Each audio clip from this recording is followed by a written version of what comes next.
for joining Dementia Alliance for this last of the three-part question and answer series with Melanie Bunn. Today we're talking about food and nutrition. And we just want to quickly thank ASI Pharmaceuticals, who has sponsored us, so this is free. You will be getting recordings from all of these sessions if you joined us or not. As long as you registered, you'll get the recordings for these. So Melanie, we have, looks like about 20 people, but we have a lot more registered, so they may jump on as we go. But I'm going to let you, my friend, go ahead and jump in and teach us about food and nutrition. Well, we're going to kind of explore some things together. So I'm so glad that y'all are able to join me. So we are going to mostly spend this time with questions and answers, but I do have a couple of things just to kind of start us from a place to think. So we're going to, again, thanks to Dementia Alliance for sponsoring this. This is our dementia question and answer. So I think about nutrition and eating and mealtime as being kind of about four components. It's some things about the person living with dementia. So some things are truly about that person and their brain and their body and their experiences and their preferences and all of those things. And then I think part of it is about how we approach and how we support and how we offer cueing. So the things that we do, so the things about the person, the things that we do, and then things that are going on in the environment. So things that are going on around us, either in the physical environment or the noise environment or the social environment. So what is that environment like? And then things about the food and the tools. So that's where we're going to kind of lead off, and this idea of what can you change? So take a moment and just think about that. What can we change? Can we change the person living with dementia? Can we change our cueing and approaches? Can we change the environment? Can we change the food and tools? What of those things do you think we can change? And you can just kind of or what can't we change? You can drop it in the chat, or you can just say it out loud if you'd prefer. But what do you think we can change? So Judy's already kind of chimed in there. We can't change the person, and we can't do that in a controllable way, and that in an intentional way. We can definitely change them by irritating them or overwhelming them or making them feel safe and connected. But we can't really predict who's gonna respond in what way. So people are saying we can change the food, we can change the environment, we can change our approach. So those are the things that we're gonna spend more of our time kind of looking at. So one of the questions we've had in the chat already was about foods that we can use for the person who is struggling, having trouble chewing, having trouble using utensils. And that's part of what happens as part of the changes of dementia. Because particularly with Alzheimer's disease, we learn in one way as children, and then particularly with Alzheimer's disease, we lose in the opposite way. So when my little boy was born and he was starting to learn to eat, what were the first tools that he used? His fingers. And was he good with them? No, he wasn't good at them. Was I thrilled and excited? Yes, because he was my first baby. He was born at 40 years old. I was thrilled and excited that we had Cheerios going all over the house, except, here's a secret to my family, we also had a little dog. And so we had Cheerios going all over the house, but not staying all over the house. So the little dog was happy, the baby was happy, I was happy. His brain got more connections and more sophisticated, and he began to be able to use some tools. And the first tool he was able to use was a spoon. And so he could use it. Was he very good at it? No, he wasn't good at it. There was now yogurt all over the house and applesauce. And was I still thrilled? Yeah. First time mom at 40. Was the little dog still thrilled? Yeah, she liked yogurt and applesauce and all of those things as well. And then time went on and his skills went on. And now he can use a fork and a knife and a napkin and drink out of a cup and all of those things. So he learned those skills. Now, for somebody living with dementia, the changes are they lose some of those skills. And so they lose some of those ability to use two tools at the same time. And they use the ability to even use one tool. So then it's not a matter of them not wanting to, it's a matter of their brain and their body can't connect to do those things the way they used to be able to do those things. So how do we get nutritious food when the person is struggling with tools and is also having some other changes that are happening in their brain, particularly right here, this sensory motor strip? Because as we learned, little children, they kind of are chomping their food. So they chomp and they chomp and they chomp. As we get more sophisticated, our brains get better wiring, more things are connecting and working our brain. Instead of just chomping our food, just like pounding it with a mallet in our mouths, we actually start to grind our food. And so then we're starting to be able to really grind meat and grind vegetables. And so for that person who is losing their ability to use their tools and losing their ability to really grind their food, we're in this situation where how do we get nutrition in a situation where we're really limited in what our choices are? So I'm going to open that up to the group. What are some of the things that come to your mind about how we're trying to support nutrition in a person who is having trouble grinding and having trouble using tools? What are some of the things you think might be helpful? Okay, so Judy jumped in with soft foods and foods that are pureed. So you can take pretty much anything and puree it and make it so the texture is more able to just be swallowed instead of chewed and swallowed. So the challenge with the pureed foods, is that part of how we know how to form a bolus and swallow our food is to be able to be able to sense the food. And so by the time we think about pureed foods or really soft foods, a lot of those foods are often more room temperature than they are temperature. So one of the things that can help for people with swallowing is to have food that has temperature to it.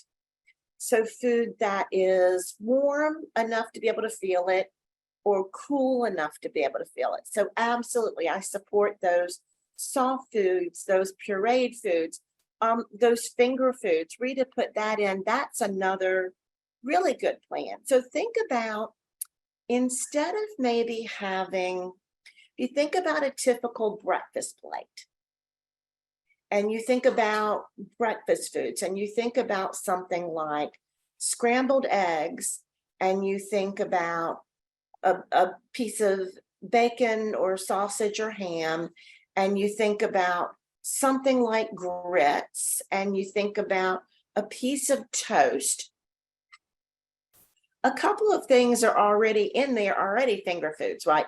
The toast is a finger food. The bacon or a piece of ham could be a finger food, but those may not necessarily be the foods that have the most nutrition in them. So I'm a big fan of making sandwiches.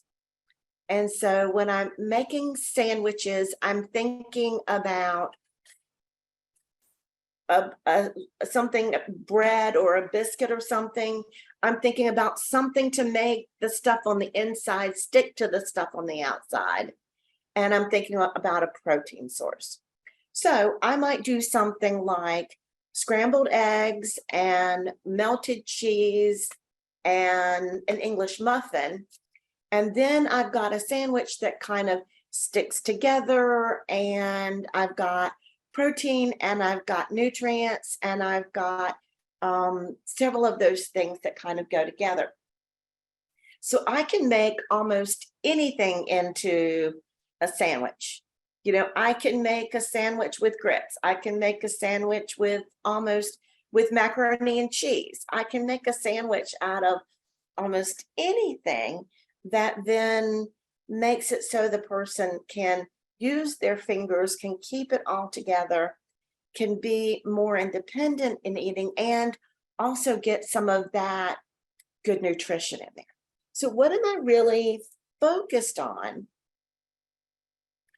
when it comes to this idea of nutrition? I'm really focused on calories, because when people get to the point when they're chomping their food instead of grinding it, and they're having trouble with their fine motor kind of skills and movements, they also at that point tend to start losing weight. So I'm thinking about calories, and I'm also thinking about things like protein, because protein tends to be one of the nutrients that's harder to get once you're having some trouble chewing and grinding. And so I actually use a lot of peanut butter. I use peanut butter to stick things together, and I use peanut butter as a source of protein, and I use a lot of peanut butter in smoothies. And so peanut butter is another one of my kind of go-to foods for nutrition. It's high in calorie and it's also high in nutrition. So looking back at who originally asked that question, let's see, Judy asked that question. So Judy, I'm gonna ask you to just drop in the chat. Did we come up with some ideas for you? I use a lot of smoothies, a lot of milkshakes and things like that. So we made Judy happy. So that's one of our questions down.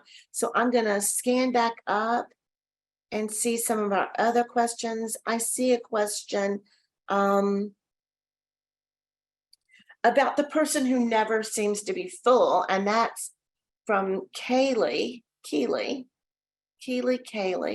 So Kaylee, is she still here?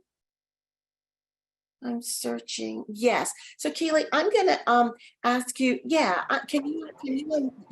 So Keely, It's Kelly. This is regular Kelly. hi Kelly. So Kelly, your Hi. person is eating all the day and never seems full. Yeah.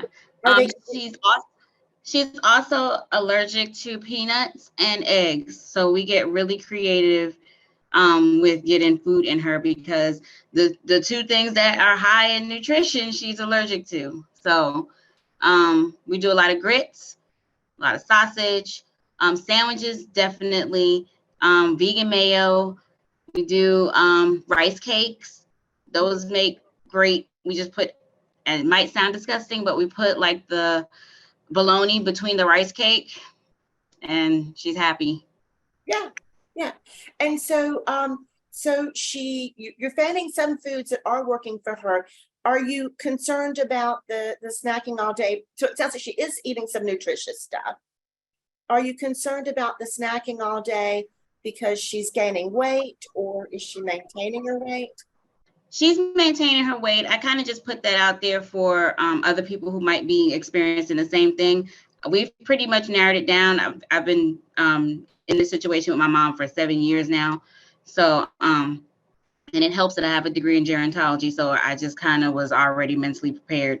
But her snacking all day, we just kind of condensed it down to little meals all day. So she might have her grits and her sausage and her toast, but I don't give it to her all at one time because I know 10 minutes later, she's going to say, I didn't eat breakfast. So I already have like the other half of the toast ready.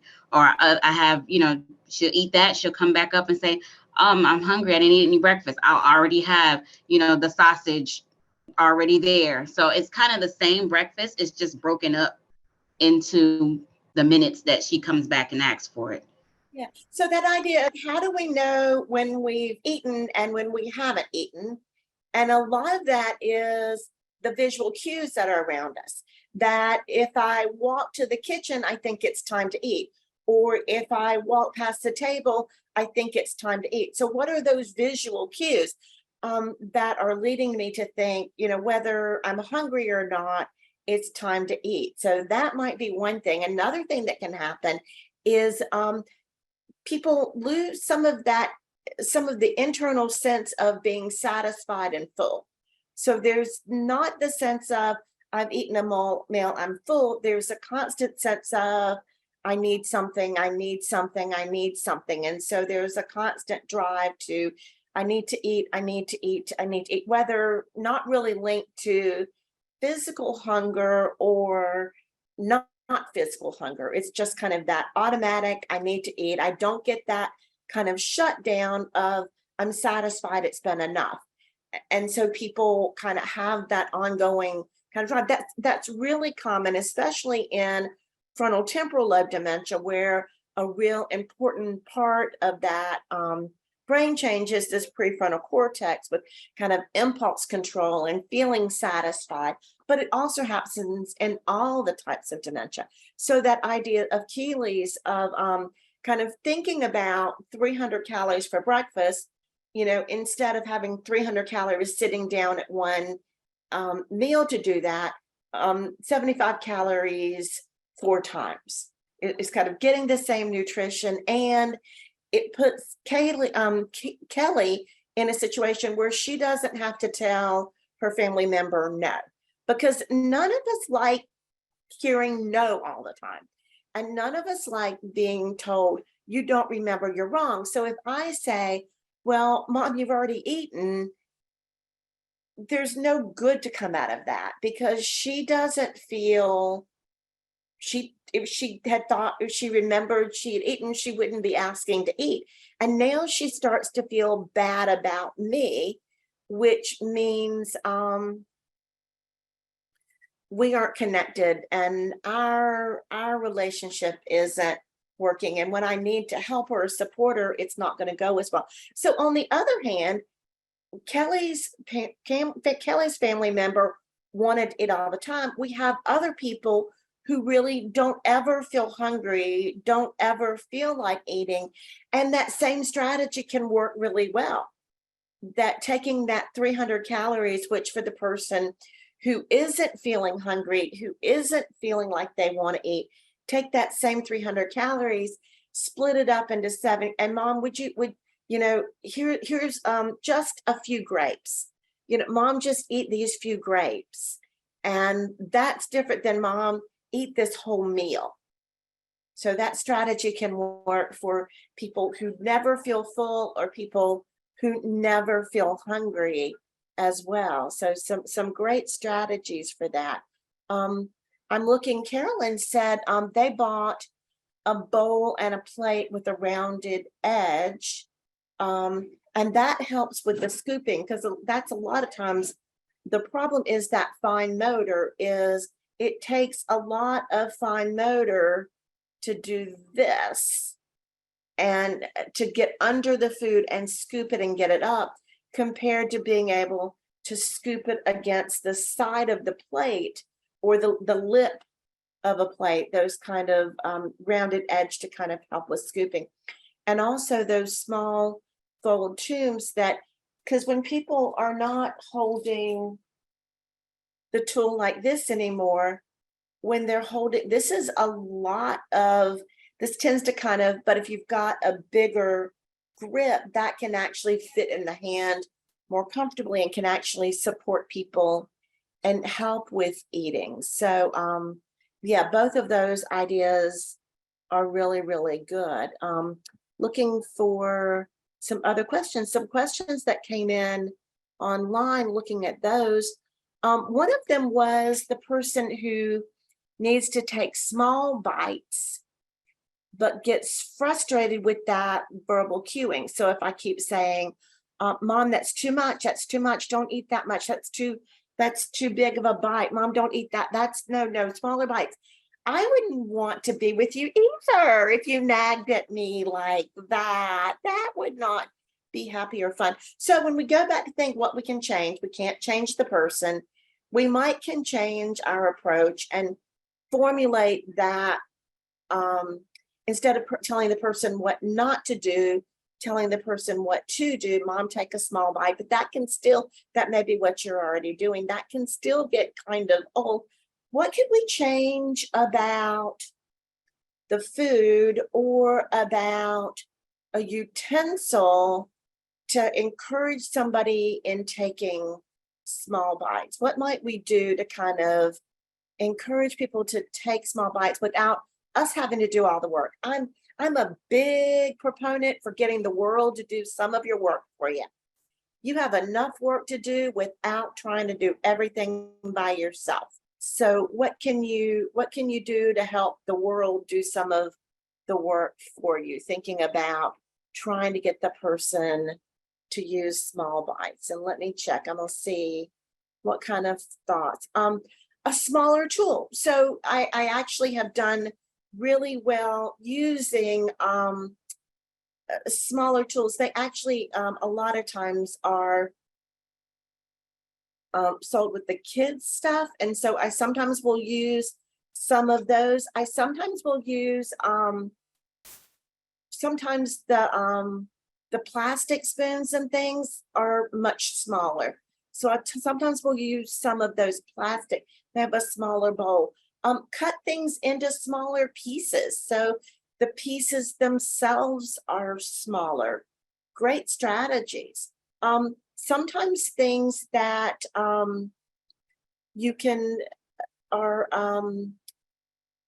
kind of come in smaller pieces, like instead of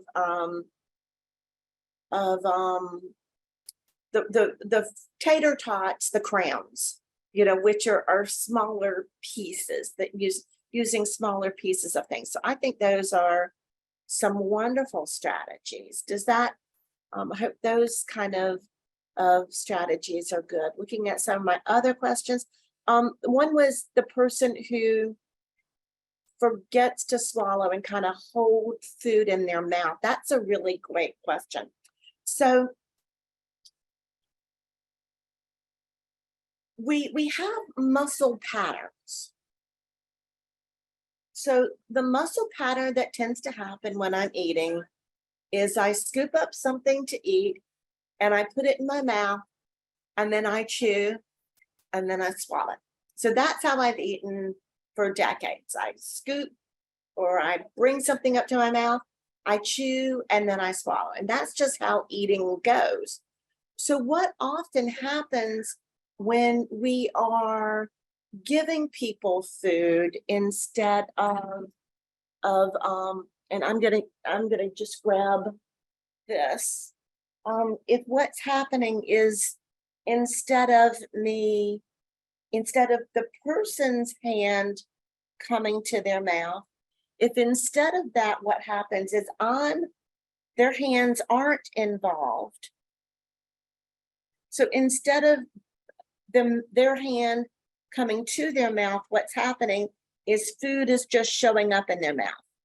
And so when food is just showing up in their mouth, it doesn't trigger that same chew and swallow.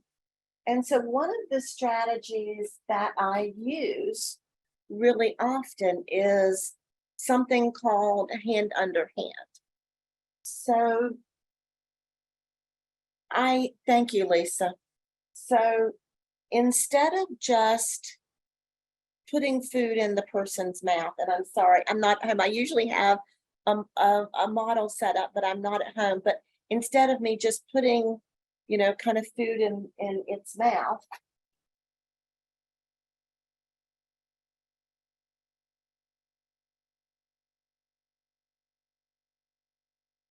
what I'm gonna do is use the person's hand. So this is its hand, and use its hand to kind of show that. So I'm actually going to, I wasn't planning on doing this, but I'm actually gonna pause for just a minute. You can unspotlight me for a minute, Lisa. I'm actually gonna pull up a video real quick, and I'm gonna show you just a really short video clip of me using this technique with eating and drinking. So I'm gonna show you what it actually looks like.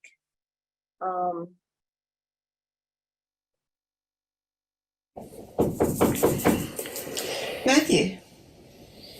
Hey. Hi. Hi.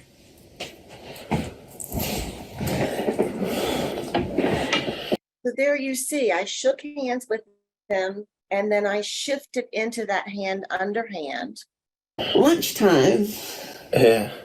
Little hungry? Uh-huh. Very good. Got some applesauce. Okay. I've got the spoon in my hand, just like I usually use a spoon. So the spoon is in my hand. His hand is connected to my hand around our thumbs.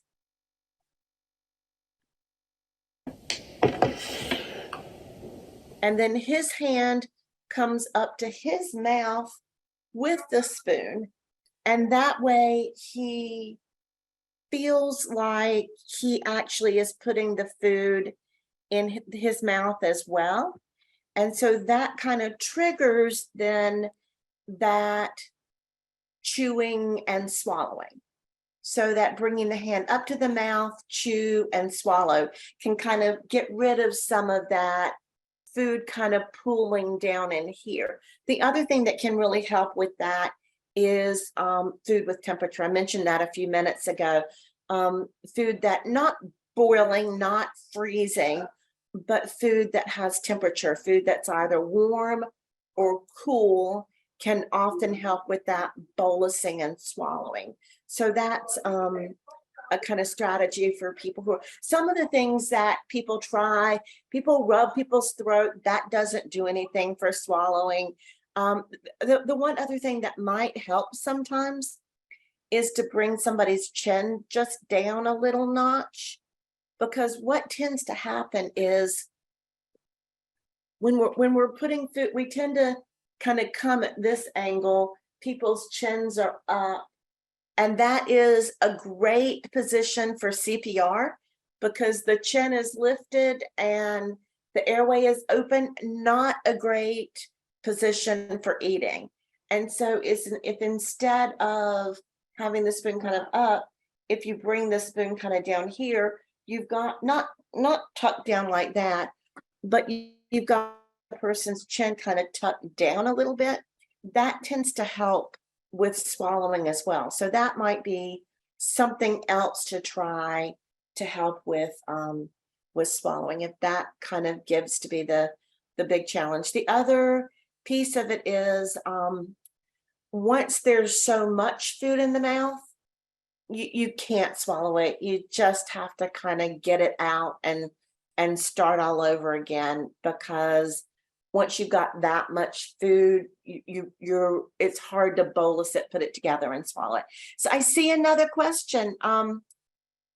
Certain foods that don't agree get sick every time they eat, but they insist that they want it. Oh, that's a really hard one, because the person wants the food and they crave the food, but the food is really not wanting them and not craving them. So I might try to figure out what is it about that food that the person is really wanting. Is it the sweet, or is it the salty, or is it the texture? So what is it about that food that the person wants? And then I might try some similar kinds of things. I might also see if I can isolate what is it about that food that doesn't work. For example, a lot of people as they get older have more lactose problems. So then do we try something before they eat it, or do we try something, a variation that's non-dairy? Do we think about how can we modify the food to make it work? And I'm going to try not to tell the person no, because as soon as I start to tell the person no, I start to make them a little angry. So I'm going to try not to tell the person no. So I might say something like, oh, you really, really want some ice cream. Ice cream sounds great. You know what? Let's do this first and then we'll figure that out. Or, gosh, we're out of ice cream. I'm going to put that on the list. And I put it on the list, and then we may or we may not get it. But then it's that, let's look in the fridge. Oh, you know what? The fridge says we're out. So then it's the cabinet, or it's the fridge, or it's the something besides me saying it's not there. So I hope some of those things that might be helpful. Angela, you can chat with some more details if there's something else you'd like to add in there. People don't like the texture of pureed food, and that it's true, or sticky foods. So she doesn't eat certain foods because she doesn't like it, and it's hard because she's in a group living situation to change the menu or things like that. So when it comes to, agreed, some of those pureed foods are not very appealing, and it is hard in group settings to really get what really is best, or what works for you. And then there are things that she is saying she can't eat because of that. So Meg, I'm going to ask if you can unmute for just a minute. What kind of things have you tried in this situation? Is she losing weight, or is she maintaining weight? And or her clothes fitting about the same? And what kinds of things have you tried? Oh, she's kind of even gaining weight. She's been in the assisted living since November. She was with me for almost 4 years, 3.5 years. And so I was able to adjust her diet. But when she moved there, she started 2 months later with the swelling legs, which we're thinking it's sodium. And even though they say they don't add the sodium, but foods that she won't eat, we're Italian and we've always had tomato sauce. We've made our own. But now she has this idea that she can't eat it because it causes all these problems. So she won't eat the raviolis, which has the cheese and the carbohydrates for her.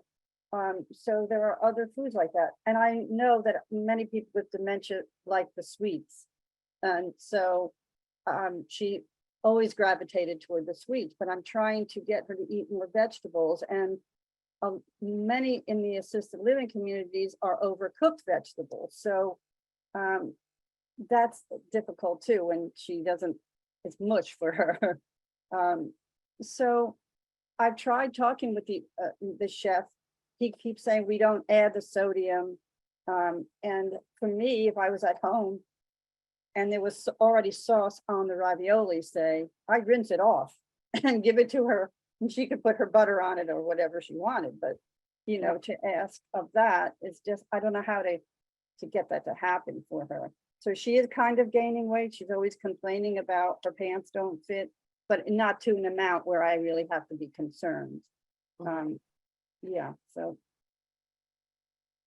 So some things really aren't working for her, and that is what she believes is not good for her, and then what the options are there, and kind of finding it's incredibly hard to manage nutrition for groups of people. Mhm. And so I kind of get that. And there also is some reasons to continue advocating, and what are what are our options? You know, what are our options for that? So I'm kind of going back to thinking about, so what would really, multiple issues, what would really be the first one you want to take on, Meg? Because sometimes when there are lots of things and they're kind of related, if we can kind of focus in on one, it might be a little easier to kind of come up with a strategy to work for. So what is the one that you would work on? Well, I think the one for me right now is the sodium, because she's still having the swollen leg. She's now on Lasix to try to, remove that. It's not really her heart, because she is seeing a cardiologist because of the leg swelling.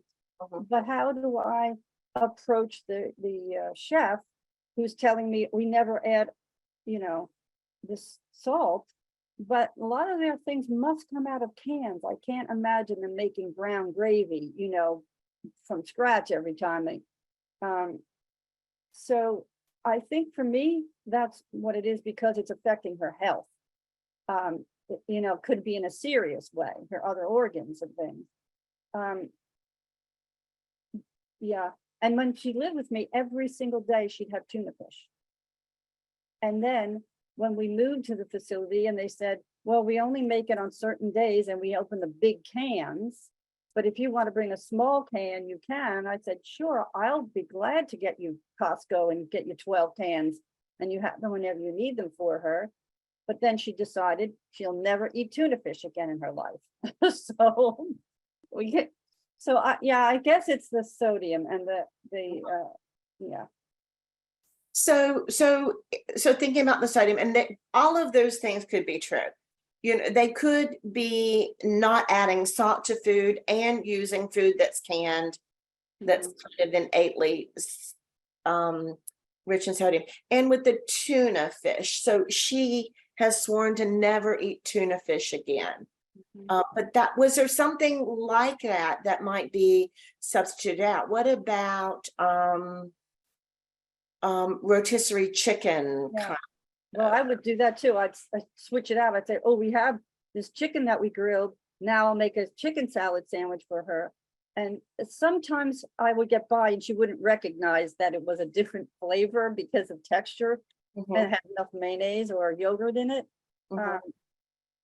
Yeah, so that's the hard part, because they do a lot of fried foods, I think, vegetables that she doesn't like. So I'm kind of at a loss. I don't want to get in there and tell the chef how to do his chefing, but yeah, and I mean, one option might be to get an order for a sodium restricted diet. Then that's something that they do have to then manage in a slightly different way. well, I have been wondering about that, because the cardiologist did say low sodium diet, but so far, I mean, it's been 2 months. So far, I really haven't noticed that there's any change, and the swelling in her legs comes and then it goes. And so then we're addressing it again, but I didn't want to take up too much time with that issue. Well, thank you for bringing that up. So I might think about if there are, maybe the entrees tend to be very salty, but maybe if you could get her to choose a sandwich, maybe there might not be as much sodium in that. Maybe thinking about like a yogurt kind of parfait kind of thing, or oatmeal might be, so maybe supporting her in some of those. And somebody said maybe she's not moving around as much. Swelling is a lot of different things. So Yes, that's right. And she has physical and occupational therapy now, but that's true. She was walking a lot more when she lived with us. But thank you very much, Melanie. yeah, those can be as well. So thank you for asking that. So some things about taste I'm seeing in the chat. So typically for aging, the tastes that get lost, and this is backwards, the tastes that get lost are salty and sweet, and the tastes that are preserved are sour and bitter. And that sounds really weird, because when you think about, a lot of people crave sugar and they're eating lots of sweets and sugar, and also are using a lot of salt. And there's some thinking that they're using a lot of salt to get to that flavor of sodium if they can't really taste it. So they're using a lot of salt to make it taste salty. And the sweet, a lot of times we put sweet with fat. And fat and sweet together in the brain makes the brain go, woo. And so that craving of sweet and fatty tends to make our brain feel very nurtured. And so that's where a lot of that craving for sweets might come, as well as this part of the brain with that impulse control. If I've always kind of loved sweets, but moderated my intake because my brain says, oh, you've got to have some self-control. And then this part of my brain isn't working as dependably. So I'm not having as much of that self-control. And I'm very visually cued and I see dessert and I want dessert. So many reasons why sweets are really appealing to people. Something from Carolyn, that he doesn't like certain things. So that absolutely could be changes in taste. Medications can actually change the way people are tasting food, as can COVID. We've learned that. So people really might not be tasting things. It might be the change in taste that I really want that luscious strawberry shortcake to taste the way it used to. And every time I have it, it's just a disappointing. Y'all may have had this if you tried something you haven't had since you were a little kid, like a Hostess Twinkie. And a Hostess Twinkie used to be the most amazing thing ever. And now you try it as an adult and you're like, really not what I was longing for. It's not what I remember it as being. So some of those things do change as we get older. Some of those things do change with dementia as well, that ability to kind of get that whole sensory kind of experience. I did see a couple of things about medications and vitamins. So chewing meds when they shouldn't be chewed. So some medications are not meant to be chewed because they're extended release. And those extended release medications, that's a really good situation to work with your pharmacist about, because if it can't be chewed, it probably also shouldn't be crushed. So those are medications to be really, really careful about. Some people do find that if you take the pills with applesauce or with jam or with yogurt, some of those things do have. The biggest thing I found about chewing medications, or one of the biggest things I found about chewing medications often, is a lot of older people, their mouths get really dry, either because of breathing through their mouths or because of medications or because of a lot of things.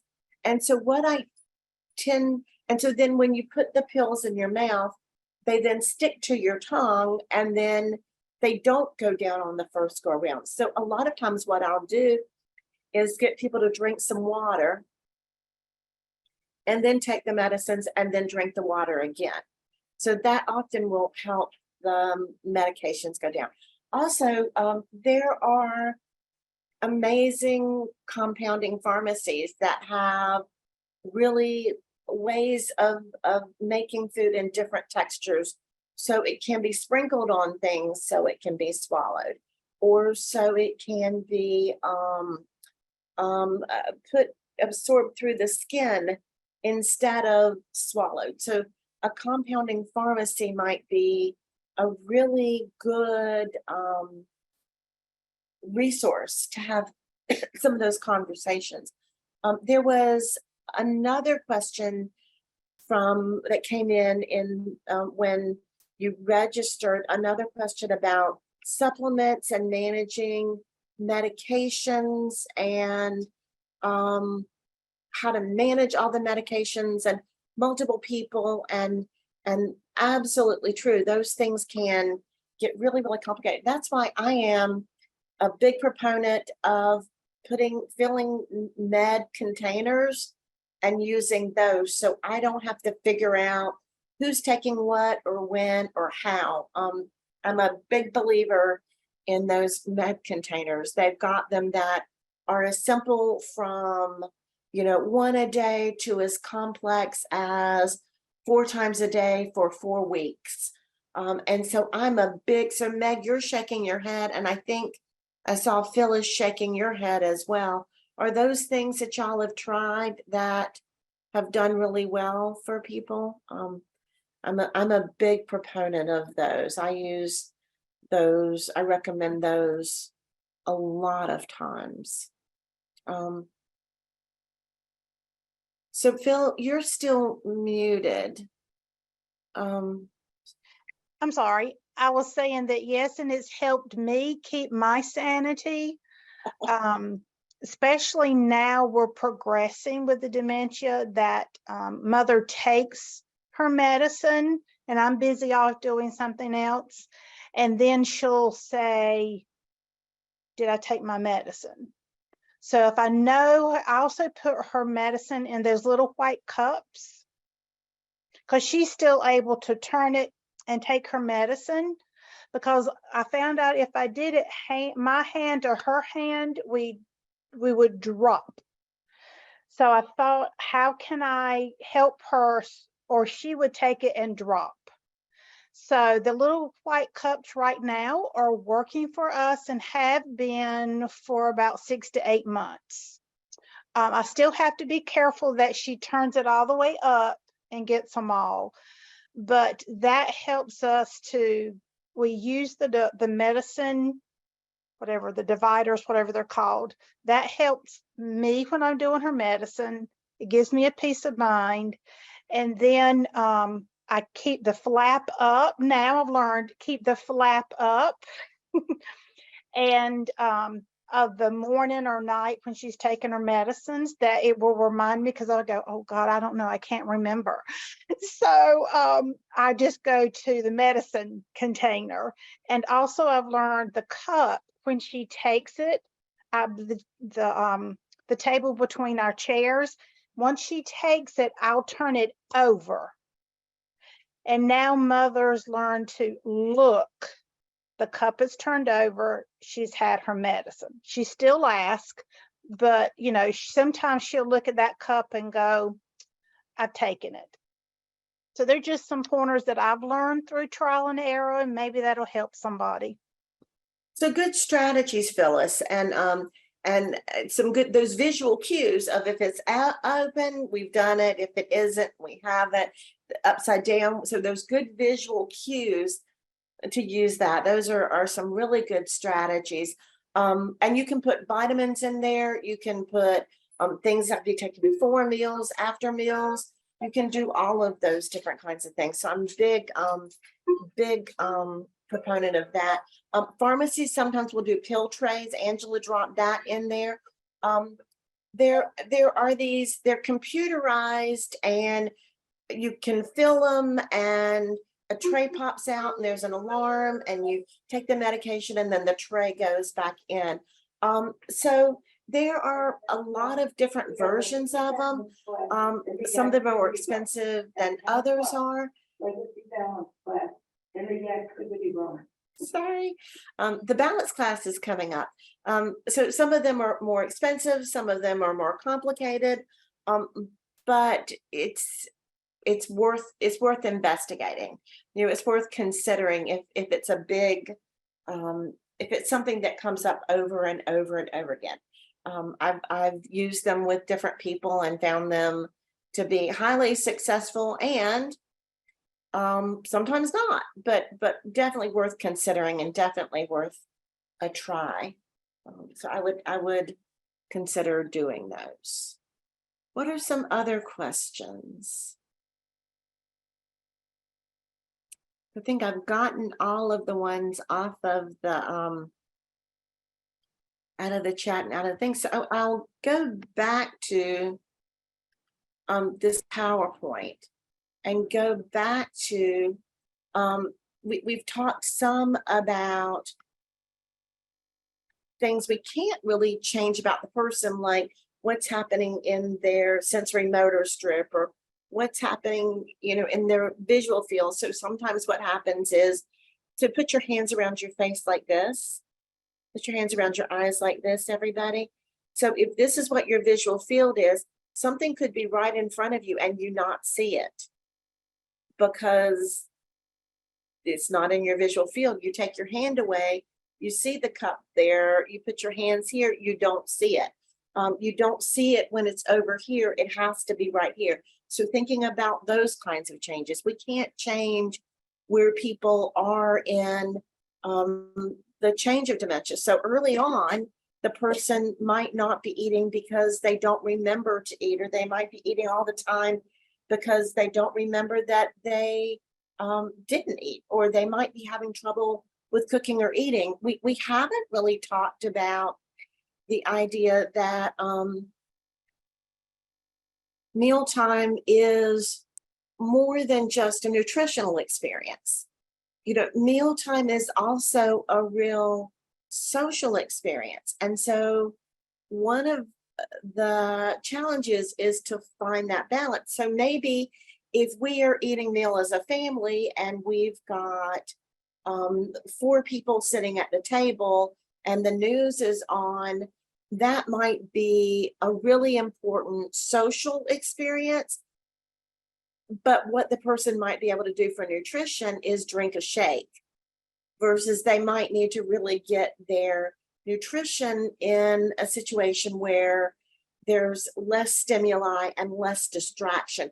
That doesn't mean we don't want to have conversation during meals, because we really need to have both of those things. We need to have the relationship, the social, and have the nutritional needs met. One of the most annoying moments of my nurse practitioner career was a lady who needed to have mealtime with her friends because she loved her friends and enjoyed her friends, but she couldn't pay attention to eating. So what I tried to do was be able to have her meals, her tea with her friend, and then have like a sandwich when she got back. And with the regulations and all the restrictions, it was so hard to make that happen. So we've got to make those kinds of things make more sense for life. I see smoothies as meals. Peanut butter is a good thing in smoothies. You also can use some of the protein powders. Carnation instant breakfast, or those kind of breakfast kinds of things, they often have a reasonable amount of protein in them. I can use soy milk, or a milk that's got a good bit of protein in it, as a base instead of fruit juice, and that gives me more protein. So can slip protein in those kinds of ways as well. So we're about out of time. I think we've got to the questions that we have. I want to we started talking at the beginning, we've talked some about the middle, to talk a little bit about what kind of naturally happens at the end of life with dementia. So our bodies are made in such a miraculous way that as this ability to chew and swallow declines, people also lose a lot of their interest in food. So they're not feeling hungry, they're not needing to eat and drink. So talking about when people are spending a lot of their time, their bodies are kind of coming like this, they're spending a lot of their times with their eyes closed. At that point, food shifts again, and it shifts from being nutrition and social to being nutrition or social to being sensory. So I might give the person just taste of food because they always loved orange sherbet. And so now just a little taste of a bright, refreshing orange sherbet makes them smile. Or just a taste of chocolate pudding makes them smile.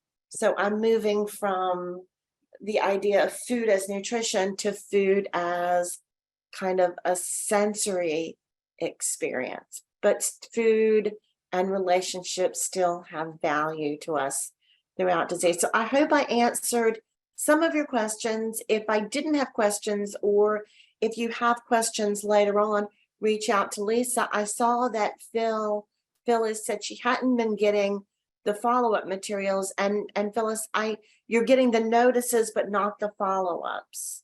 So I will make sure I get the PowerPoint to Lisa. If I don't, Lisa will stalk me and haunt me until I do.